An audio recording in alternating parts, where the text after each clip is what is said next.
بسم اللہ الرحمن الرحیم۔ السلام علیکم۔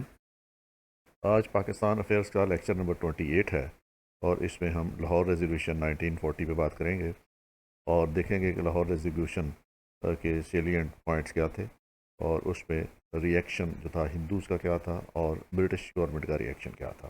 تو آئیں چلتے ہیں لیکچر کی طرف۔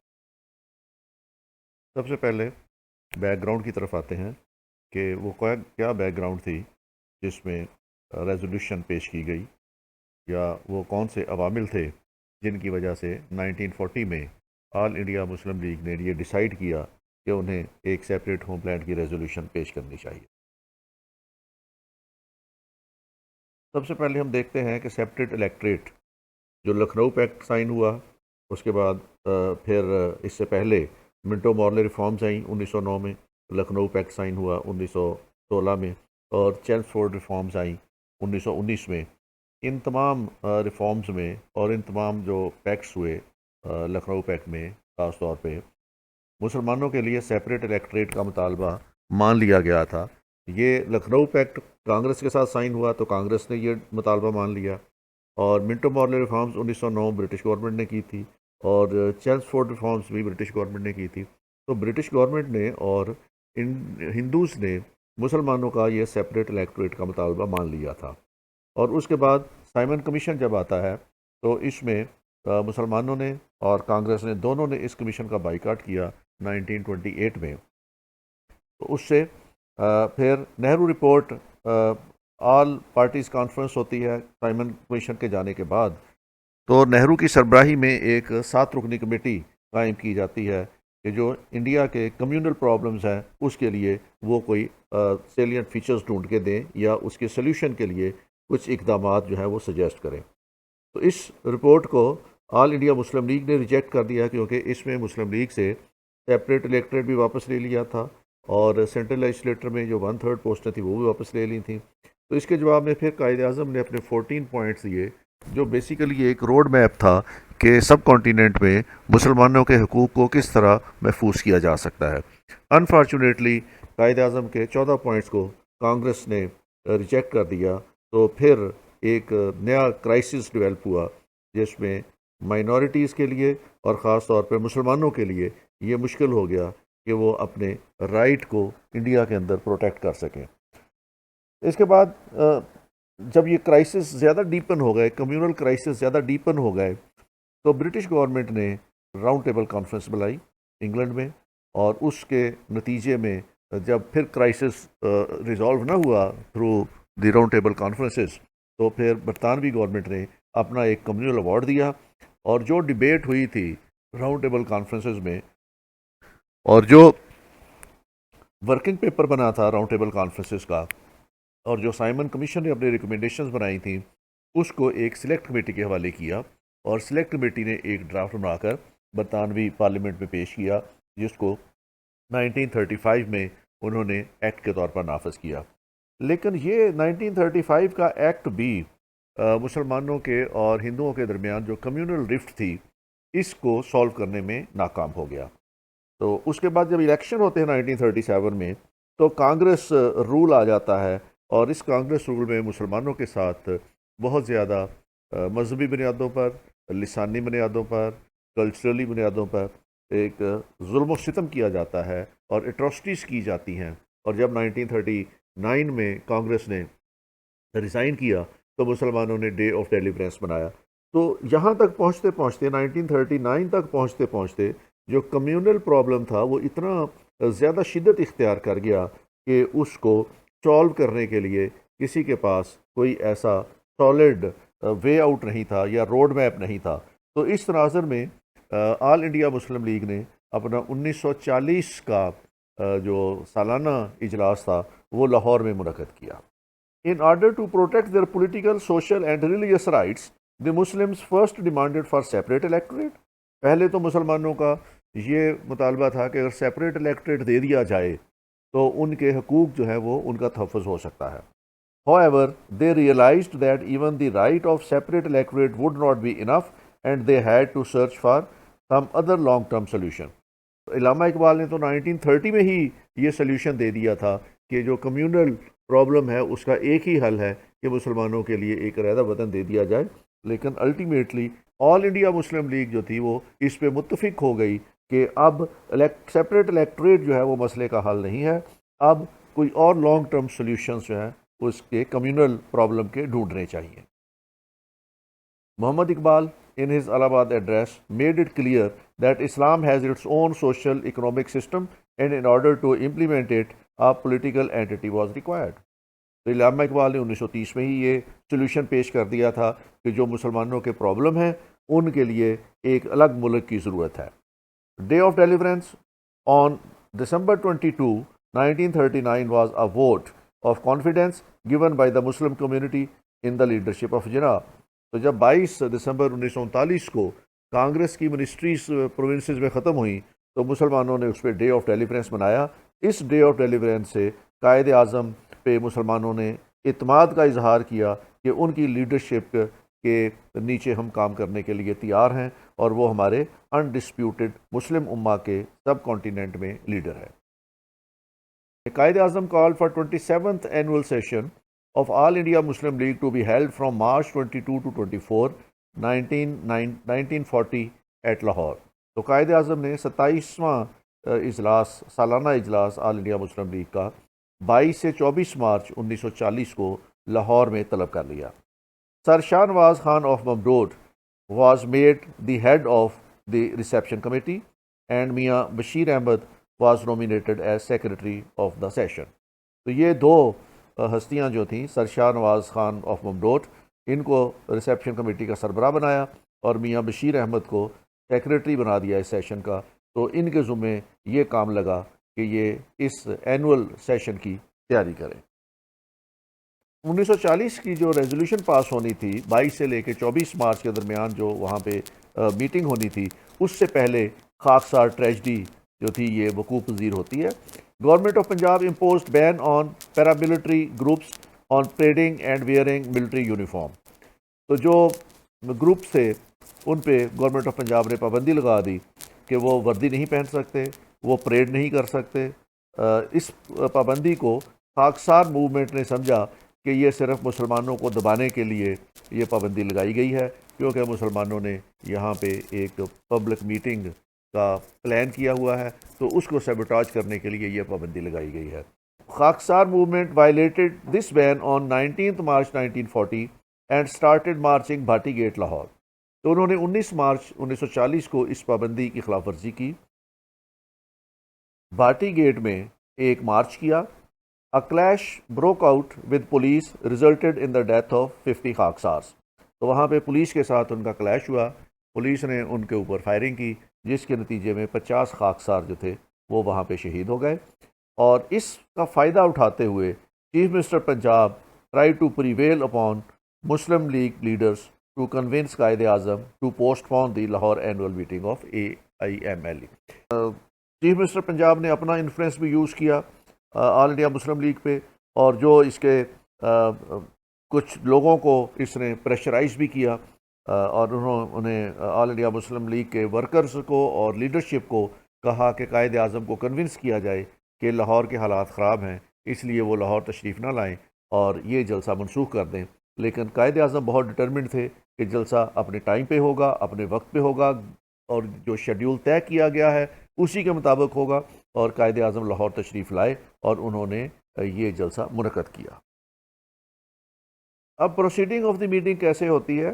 دی venue of the session was Minto park near Badshahi Masjid and the Lahore fort. In the beginning of the session, the welcome address was presented by Nawab of Mamdot. This was followed by the historical speech of Qaid Azam Muhammad Ali Jinnah۔ تو سب سے پہلے تو نواب of ممدوت نے اپنا welcome address کیا، اس کے بعد قائد اعظم نے جلسے سے خطاب کیا کہ Hindu and Muslims belong to two different religious philosophies, social, customs and literature۔ تو یہ مسلمان جو ہیں یہ ڈفرینٹ ریلیجس فلاسفیز ہیں، ہندو اور مسلمان دو الگ قومیتیں ہیں، ان کی ریلیجس فلاسفی ڈفرینٹ ہے، ان کے سوشل کسٹمز اور ان کا لٹریچر ڈفرینٹ ہے۔ They neither intermarry nor interdine together and indeed they belong to two different civilizations that are based mainly on conflicting ideas and conceptions۔ تو قائد اعظم کا فرمان ہے کہ یہ آپس میں شادیاں نہیں کرتے، اکٹھے کھانا نہیں کھاتے، اور یہ دو ڈفرینٹ سویلائزیشنز ہیں، اور ان کے آئیڈیاز آپس میں کنفلکٹنگ ہیں، اور ان کے نظریات آپس میں بالکل ایک دوسرے کے ساتھ نہیں ملتے۔ تو قائد اعظم یہ کیس ڈیولپ کر رہے تھے کہ مسلمان اور ہندو دو الگ الگ قومیتیں ہیں۔ اس کے بعد قائد اعظم نے فرمایا کہ Musalmans are a nation according to any definition of a nationhood. We wish our people to develop to a fullest spiritual, cultural, economic, social and political life in a way that we think best and in consonance with our own ideals and according to the genius of our people. تو قائد اعظم نے کہا کہ مسلمان الگ قومیتیں ہیں اور قوم کی کسی بھی ڈیفینیشن کے اوپر پورے اترتے ہیں، اور ہماری خواہش ہے کہ مسلمان اپنے اسپرچول، کلچرل، اکنامیکل، سوشل اور پولیٹیکل لائف جو ہے وہ اس طریقے سے گزارے جس طرح ان کا اپنا آئیڈیل بنتا ہے گزارنے کا۔ آن March 23, A.K. Fazl ul Haq, the Chief Minister of Bengal, moved the historical Lahore Resolution. The Lahore Resolution consisted of 5 paragraphs containing 400 words. 23 March کو A.K. فضل الحق نے، جو چیف منسٹر تھے بنگال کے، انہوں نے لاہور ریزولوشن پیش کی، اور بنیادی طور پر اس کے 5 پیراگراف ہیں۔ 4 پیراگراف جو ہیں وہ ریزولوشن کے ہیں، اور 5ویں پیراگراف میں مسلم لیگ کی مجلس عاملہ کو کہا گیا ہے کہ وہ ان 4 پیراگراف کی روشنی میں فیوچر کانسٹیٹیوشن جو ہے انڈیا کا وہ بنائیں۔ تو اس کے ٹوٹل 400 الفاظ ہیں، اور یہ بڑا مختصر سی ریزولوشن ہے جس کو ہم آگے جا کے ڈسکس کریں گے۔ اب اس کی پہلا جو اس کا سینٹینس تھا وہ یہ تھا کہ All India Muslim League emphatically reiterates that the scheme of federation embodied in the Government of India Act 1935 is totally unsuited to and unworkable in peculiar conditions of this country and is altogether unacceptable to the Muslim India. انہوں نے کہا کہ 1935 کے act میں جو government اور federation بنانے کی اسکیم دی گئی ہے یہ ٹوٹلی انسوٹیڈ ہے اور ان ورکیبل ہے انڈین انوائرمنٹ میں، اس لیے تمام مسلمان، انڈیا کے تمام مسلمان کے لیے یہ ان ایکسیپٹیبل ہے۔ ہم انڈیا ایکٹ 1935 اور اس کے نیچے جو فیڈریشن کا سٹرکچر دیا گیا ہے اس کو ہم تسلیم نہیں کرتے۔ تو انہوں نے 1935 کے ایکٹ سے لا تعلقی کا اظہار کر دیا کہ مسلمان جو ہے وہ 1935 کے اندر فیڈریشن کا جو سٹرکچر دیا گیا ہے وہ ہمیں ان سوٹیبل ہے، ان ورکیبل ہے، اور اس لیے ہم اس کو تسلیم نہیں کرتے۔ اس کا دوسرا جو کلاس تھی اس میں انہوں نے کہا کہ Muslim India will not be satisfied unless the whole constitutional plan is reconsidered de novo and that no revised plan would be acceptable to the Muslims unless it is framed with their approval and consent. دوسری class میں انہوں نے کہا کہ اگر اس میں کوئی تبدیلی کرنے کی کوشش کی گئی یا اس پلان کو ریوائز کرنے کی کوشش کی گئی تو مسلمان اس کو اپروو نہیں کریں گے، کیونکہ ہم یہ چاہتے ہیں کہ یہ کانسٹیٹیوشنل پلان نئے سرے سے سوچا جائے اور نئے سرے سے بنایا جائے۔ اس میں اگر کوئی ترمیم کی جائے تو وہ ترمیم ہمیں قابل قبول نہیں ہوگی، کیونکہ ہم اس پورے کے پورے سسٹم کو ہی تسلیم نہیں کرتے جو 1935 میں دیا گیا ہے۔ اس لیے اس کے اندر اگر کاسمیٹک قسم کی تبدیلیاں کی گئیں تو اس کو ہم اپروو نہیں کریں گے۔ تیسرے کلاس میں جو اصل کام کی چیز تھی وہ انہوں نے تیسری کلاس میں دی، اور وہ یہ تھا No constitutional plan would be workable in this country or acceptable to the Muslims unless it is designed on the following basic principle that the area in which the Muslims are numerically in majority, as in the northwest frontier and eastern zone of India, should be grouped to constitute independent states in which the constituent unit shall be autonomous. تو تیسری class میں انہوں نے کہا کہ مسلمان کسی ایسی اسکیم کو قبول نہیں کریں گے، نہ کسی کانسٹیٹیوشنل پلان کو قبول کریں گے جب تک کہ اس کے اندر بیسک پرنسپل یہ نہ ڈال دیا جائے کہ جہاں مسلمان اکثریت میں ہیں، جس میں نارتھ ویسٹ اور ایسٹرن زون، نارتھ ویسٹ میں 4 صوبے آتے تھے جس میں پنجاب تھا، سندھ تھا، اور کہ NWFP تھا اور اس میں یہ بلوچستان کا حصہ تھا. بلوچستان اس وقت صوبہ نہیں بنا تھا لیکن مسلم میجورٹی ٹیریٹری تھی, تو یہ آتے تھے. اور جو ایسٹرن زون تھا اس میں بنگال کا علاقہ آتا تھا. تو نارتھ ویسٹرن اور ایسٹرن میں یہ دونوں انہوں نے ونگز جو تھے وہ شامل کیے. should be grouped to constitute independent states in which constituent units shall be autonomous and sovereign. تو ان کو انہوں نے کہا کہ انڈیپینڈنٹ اسٹیٹس بنا دیا جائے اور یہ اسٹیٹس جو ہیں یہ اٹانومس ہوں اور جو سوورین ہوں. تو اس طریقے سے انہوں نے یہاں پاکستان کا لفظ استعمال نہیں کیا, لیکن پاکستان کی ڈیمانڈ جو تھی وہ اس کی کلاس 3 کے اندر ریزولوشن کے رکھی گئی تھی. اس کے بعد فورتھ جو کلاس تھی اس کی, that adequate, effective and mandatory safeguard should be provided in the constitution for minorities in these units for the protection of their religious, cultural, economic, political and administrative rights.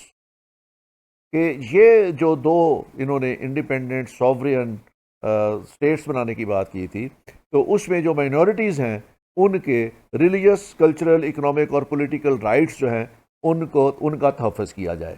اور اسی طرح جو مسلمان ہیں جو ان دو اسٹیٹس کے علاوہ دوسری جگہوں پہ مائنورٹی میں ہوں گے ان کے بھی حقوق کا اسی طرح تحفظ کیا جائے, جس میں religious, cultural, economic, political and administrative rights کی بات کی گئی ہے. تو چوتھی کلاس کا پرپز یہ تھا کہ جو مسلمان میجورٹی والے علاقے اسٹیٹس بنیں گے ان کے اندر جو مائنورٹیز ہوں گی ان کے حقوق کا تحفظ کیا جائے اور اس کے ریلیجس, کلچرل, اکنامک, پولیٹیکل اور ایڈمنسٹریٹو حقوق جو ہے وہ انٹیکٹ رکھے جائے اور ان کا تحفظ کیا جائے. اور اس کے علاوہ جو علاقے ہیں ان میں اگر مسلمان کسی جگہ پہ مائنورٹی میں رہ رہے ہیں تو اسی طرح کے حقوق مسلمانوں کے ان کا بھی تحفظ کیا جائے. Fifth and the last, the session further authorize the working committee. اب اس میں آتھورائزیشن ہے. ریزولوشن وہاں اوپر 4 جو ان کے سینٹینسز ہیں یا 4 پیراگراف ہیں وہاں ختم ہو گئی. 5ویں میں انہوں نے ورکنگ کمیٹی کو ڈائریکشن دی ہے. This session further authorises the working committee to frame a scheme of constitution in accordance with these basic principles, provided for the assumption finally by the respective regions of all powers such as defense, external affairs, communication, customs and such other matters may be necessary. تو انہوں نے کہا کہ working committee جو ہے اس کو authorise کیا گیا کہ وہ کانسٹیٹیوشن کے جو فردر اسکیم ہے اس کو فریم کریں اور ان پرنسپلز کے تحت جو اوپر 4 کلاسز میں بتائے گئے ہیں ان کے تحت جو ہے وہ فریم کرے تاکہ ایک مرحلہ وار طریقہ کار رائج کیا جا سکے کہ اس ریجن کے اندر جو ڈیفینس ہے یا ایکسٹرنل افیئر ہے یا کمیونیکیشن ہے یا کسٹم ڈیوٹیز ہیں ان کو کس طریقے سے رائج کرنا ہے. تو اس کے خد و خال بنانے کے لیے انہوں نے ورکنگ کمیٹی کے ذمے یہ کام لگا دیا. تو یہ ٹوٹل 5 کلاسز اس کے اندر تھیں جو مسلمانوں نے 1940 میں یہ ریزولوشن پیش کی. ریزولوشن پیش ہونے کے بعد besides many others the resolution was seconded by, اب یہ صوبہ وائز لوگوں نے اس کو سیکنڈ کیا. تو یو پی کی طرف سے چودھری خلیق الزمان اور پنجاب سے مولانا ظفر علی خان اور NWFP سے سردار اورنگزیب اور سندھ سے سر عبداللہ ہارون اور بلوچستان سے قاضی محمد عیسیٰ, انہوں نے اس کی تائید کی ریزولوشن کی. اور بنگال سے جو تھے وہ پیش کی گئی تھی یہ, تو باقی جتنے بھی مسلمان میجورٹی کے علاقے تھے انہوں نے اس کو انڈورس کیا. The resolution was eventually passed on the last day of the moot, that is 24th March. تو یہ کویشچن اگر آتا ہے آبجیکٹو میں کہ آبجیکٹو ریزولوشن آف پاکستان کب پیش کی گئی, تو پیش یہ 23 مارچ کو ہوئی ہے. اور اگر یہ آئے کہ اپروف کب ہوئی, تو یہ اپروف 24 مارچ 1940 کو ہوئی ہے. جیسے ہی یہ ریزولوشن پیش ہوئی تو ہندوؤں نے ایک طوفان کھڑا کر دیا. The Hindu reaction was of course quick, bitter and malicious. They called the Pakistan demand anti-national. They characterized it by vivisection. Above all, they denounced it as imperialist, inspired to obstruct India's march to freedom. تو انہوں نے کہا کہ یہ ملک کے 2 ٹکڑے کرنے کے مترادف ہے, یہ گو ماتا کے 2 حصے کرنے کے مترادف ہے. تو ہندوؤں نے اس پہ بہت سیویئر ریئیکشن دیا. Hindu press also bitterly criticised Lahore resolution, اور جو لیڈرشپ تھی انہوں نے تو انتہا کر دی اس کی. گاندھی کے کومنٹس تھے: دی ٹو نیشن تھیوری از اے لائی. I believe in non-violence and cannot therefore violently stop the proposed partition, but I would not become a party to this slicing. کہ انہوں نے کہا کہ یہ جو ہے یہ ایک جھوٹ ہے، دو قومی نظریہ ایک جھوٹ پہ مبنی ہے، اور میں چونکہ نان وائلنس پہ بلیو کرتا ہوں اس لیے میں وائلنٹ سٹیپ نہیں لے سکتا، اس کو وائلنٹلی سٹاپ نہیں کر سکتا پارٹیشن کو، لیکن میں اس پارٹیشن میں ایک پارٹی بھی نہیں بنوں گا، انڈیا کو توڑنے میں ایک فری کا کردار ادا نہیں کروں گا. تو گاندھی نے اس کو آؤٹ رائٹلی ریجیکٹ کر دیا. رام گوپال چاریہ نے لکھا: Jinnah's step towards the partition of India is like dispute between two brothers over the ownership of a cow. And the two brothers ultimately divided the cow between themselves by cutting it into two parts.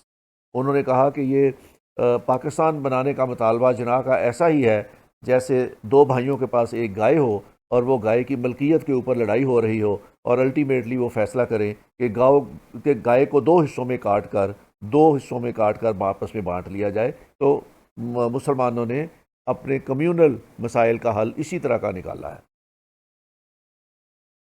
Abul Kalam Azad نے لکھا: I must confess that the very term Pakistan goes against my grain.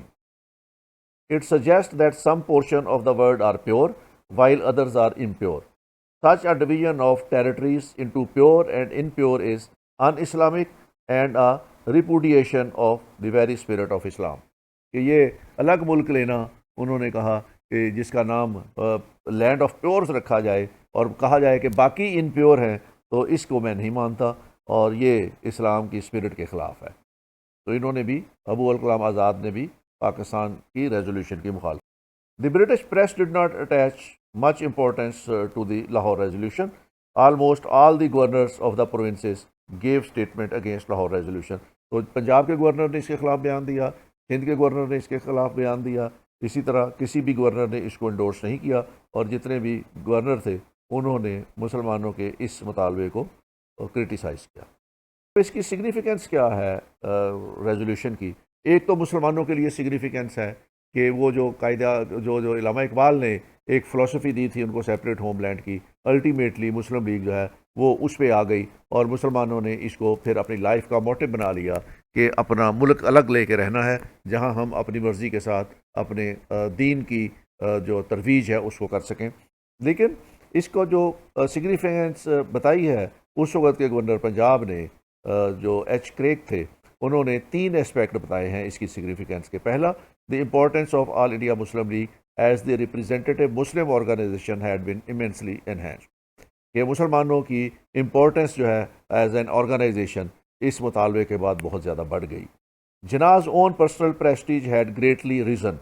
His position as the only All India Muslim League leader was now unchallenged, and in practice he alone was in a position to dictate the league's policy. تو اس کے بعد قائد اعظم کی اپنی جو prestige تھی، personal prestige, وہ بہت زیادہ بڑھ گئی، اور وہ مسلمانوں کے ان چیلنجڈ لیڈر بن گئے، اور وہ لیگ کی پالیسیز جتنی بھی تھیں 1940 کے بعد وہ قائد اعظم نے خود بنانی شروع کی.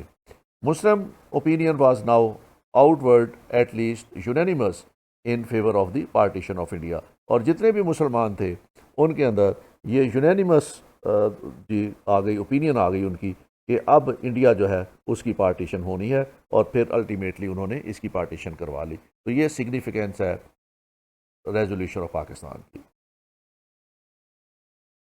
اس ریزولوشن نے انڈین مسلمز کو ایک روڈ میپ بھی دیا کہ 1940 کے بعد انہوں نے جہاں بھی مذاکرات کیے، جس ٹیبل پہ بھی وہ بیٹھے، انہوں نے سب سے پہلے یہ مطالبہ آگے رکھا کہ جو لاہور ریزولوشن ہے اس کے مطابق ہمیں اپنا ایک ملک الگ بنا کے دیں، ہم ہندوؤں کے ساتھ نہیں رہ سکتے. اور نہ صرف یہ کہ انہوں نے یہ مطالبہ بار بار ہر فورم کے اوپر دہرایا، اور اس وقت تک چین سے نہیں بیٹھے جب تک انہوں نے اس پہ عمل نہ کروا لیا اور ایک سیپریٹ ہوم لینڈ نہ لے لی. اس پہ اگر آپ نے مزید ریڈنگ کرنی ہے تو شفیق علی خان کی Lahore resolution arguments for and against, Latif Ahmed Sherwani کی Pakistan resolution to Pakistan 1940 to 1947, K F Yusuf, Pakistan resolution revisited, Syed Sharifuddin Pirzada, the Pakistan resolution and the historic Lahore session, اور Muhammad Aslam Malik, the making of the Pakistan resolution. یہ ویلیوبل بکس ہیں, اگر آپ کو اپرچونٹی ملے تو ان بک سے استفادہ کریں. یہ تھا آج کا لیکچر. اگلا لیکچر ہمارا انشاءاللہ کرپس مشن پہ ہوگا. اس وقت تک کے لیے خدا حافظ. Thank you very much. Take care. خدا حافظ.